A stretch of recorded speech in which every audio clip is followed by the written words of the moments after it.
Pete Davidson's fans are concerned for his health, after it was revealed that he had checked into a wellness facility amid his ongoing mental health struggles. An insider reportedly told the media that the former Saturday Night Live comedian, 30, checked himself into a rehabilitation center on Wednesday, July 31st, in order to focus on his mental health, which has always been a priority for him. This rehab stint comes following his recent run of over 200 live stand-up shows across the U.S. It also comes 1 month after his split from model and actress Madeline Klein, who he was dating for almost 1 year. The Bodies star reportedly received treatment for his previously diagnosed borderline personality disorder and post-traumatic stress disorder in 2023, and is now at a wellness facility undergoing further treatment.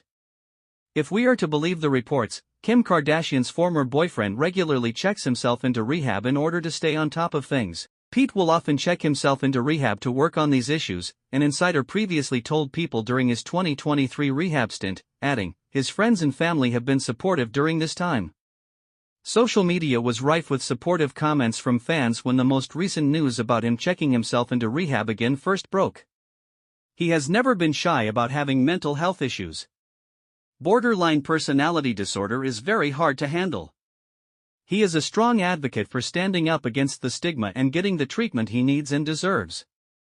He has a deep story. Love you, Pete, wrote one supportive fan on X. Good for him, leave him be, wrote a second fan, as a third added, get better soon, Pete. I hope he gets the help he needs, wrote another fan, while another said they were praying for Pete during this time. He sure is in my prayers, hope he's feeling all our love, echoed another. Glad he's getting help. I'm rooting for you, buddy, commented another fan. Wishing him the best, wrote another. The King of Staten Island star has been open with his fans about his mental health struggles. In January this year, during his 1-hour-long Netflix special Turbo Fonzarelli, he confessed to being high on ketamine for almost 3 years, and was even high when he attended Aretha Franklin's funeral in 2018 with then-fiancée Ariana Grande. I was on a drug for the past 2.5–3 years called ketamine. What a time, Davidson said on the show. It's embarrassing when you're not on ketamine anymore, though. I'm embarrassed. I was out and about like that. That's not cool, you know, he continued, adding, I was at Aretha Franklin's funeral like that. Yeah, I have to live with that. You know what I mean? She'll never know, but still, that's not the point. You know what I mean?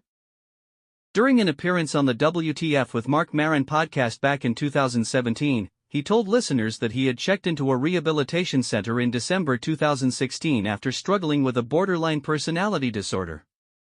I started having these mental breakdowns where I would, freak out and then not remember what happened after. Blind rage, he explained at the time. I found out I have BPD, which is borderline personality disorder, he continued, adding, one of my psychiatrists. He was always saying before this big meltdown, you're probably bipolar or borderline, we're just going to have to figure it out. The Bupkis star also spoke about going to therapy, and said that he was depressed all the time but found that therapy really improved his mental health. It is working, slowly but surely, he said at the time. I've been having a lot of problems. This whole year has been a nightmare. This has been the worst year of my life, getting diagnosed with this and trying to figure out how to learn with this and live with this, he added.